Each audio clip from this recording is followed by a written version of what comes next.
So when you drive around York City, you'll see these billboards. There's 6 of them.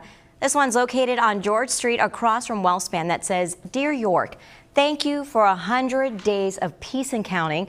Everyone celebrating life without gun violence." And on the bottom, it says it's from the York City Police Department, your Give partners, and a grateful community indeed. We want to welcome to the studio York City Police Commissioner Michael Mulgrew in the studio with us. Thank you so much for coming in, and congratulations. Thanks for having me. Yeah, this is a big deal. So the 100 days goes to November. Is that when the stretch started?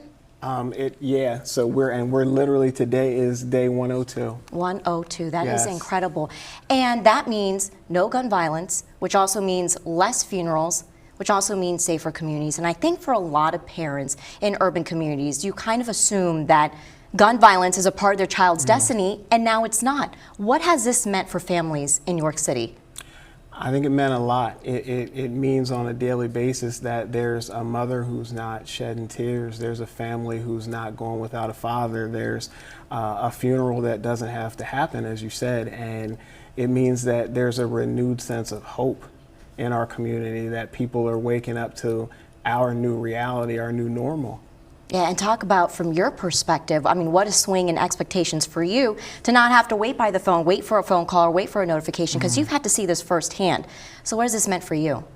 In the practical sense, it's allowed our officers and detectives to be able to focus on so many other things. It's given us the time to be able to go back and get into our cold cases and try to bring closure for some of those families. And for me personally, as a kid from York, it means that the last 25 years I've dedicated to doing this job actually mattered. Yeah, and you know, speaking of which, Commissioner, we did a story on you back in December where you were at York County Prison and you were giving haircuts to the inmates there. And I think a lot of people, both inside the jail and outside, were surprised to see you there, taking out your clippers and offering the service to the inmates. Why was it important for you to kind of remove this stigma for the people who are in jail, and also to remove the stigma of this perceived role of what a commissioner does?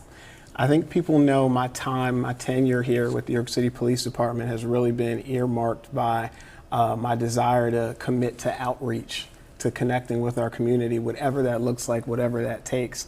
And for I've done things to reach out to the young people that have been at risk and involved in gun violence. I've done things to reach out to our senior citizens with our camera program, even going back and reaching back to the community that was affected in the past because of some of the behavior that happened from our officers. But the last section, the last piece that I feel like I hadn't committed to reaching out to was the individuals who were already incarcerated. Stepping out, reaching out to them and letting them know that somebody cared, that yes, I may have been part of the system that actually locked you up, but I didn't forget about you once you got there. So I wanted to connect with them, and I just took a step back in my own history and looked at a way to be able to do that. And when I got the call from Miss Shauna Griffith Myers at the prison, and she was came up with the idea of wanting to do the barbershop, I thought to myself, what better way could I reach out and connect with these individuals and let them know that somebody cares, that I care, and that they're not forgotten, than to give of my time and give of some of my talent and really, really connect with them in an intimate way. And it's been such a awesome experience every time we go out, every time I have the opportunity to sit with each one of those men, and for those few minutes, let them feel my heart, feel theirs, and just have a conversation and connect. It's been incredible. I can't wait to go again this month. Yeah, we saw that you were pretty popular there. Got some skills. All right, so we have to talk about the 100 days of peace, because when you think of cities like DC, Baltimore, Philadelphia, 100 days of peace with no gun violence, it seems impossible, right? So what do you think are the driving factors that you saw work in York City? I love it when people ask me that question, because I can truly say it takes everything. It takes the extra officers that we fought for and begged the administration to get, the work that the men and women that work in that police department do, the desire to have them push to make one more lap around a community, to take their job seriously, to focus on the people that live here and give them your best each and every shift.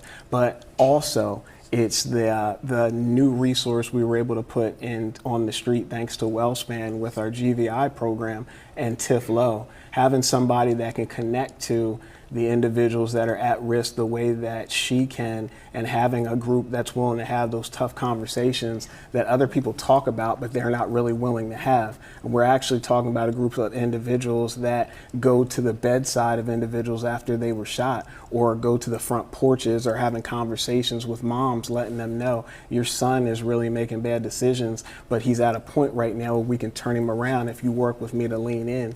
And then you also think about what we've been able to do over these past 3 to 4 years with respect to partnerships and the new resources that we've brought in, bringing on board the school district as a partner in the GVI program, that level of investment that we have with our hospital, with WellSpan, and then to have the day-to-day work from the district attorney's office that's supporting us the way they do, and along with the churches and the grassroots nonprofits and the community, we've been able to really come together and have everybody focus their time, their attention, and their talents on one singular goal, and that's keeping our kids here in York alive.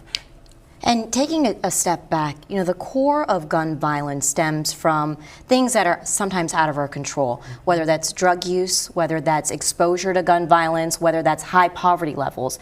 So how do you tackle those root causes of gun violence in communities? You obviously have to have the enforcement piece in place. That goes without saying, without the stick there, without the something that has to stop the bleeding. But then you have to be willing to go further, to invest more, and that's leaning into the actual individuals and trying to directly work on their behavior and have those conversations with them to say, look, hey, just think about your actions, because you're not just hurting the one person you're after, you're also hurting your own neighborhood, you're affecting your own grandmother, you're making it difficult for your own children to be able to walk to the corner store, and getting that level of buy-in from them.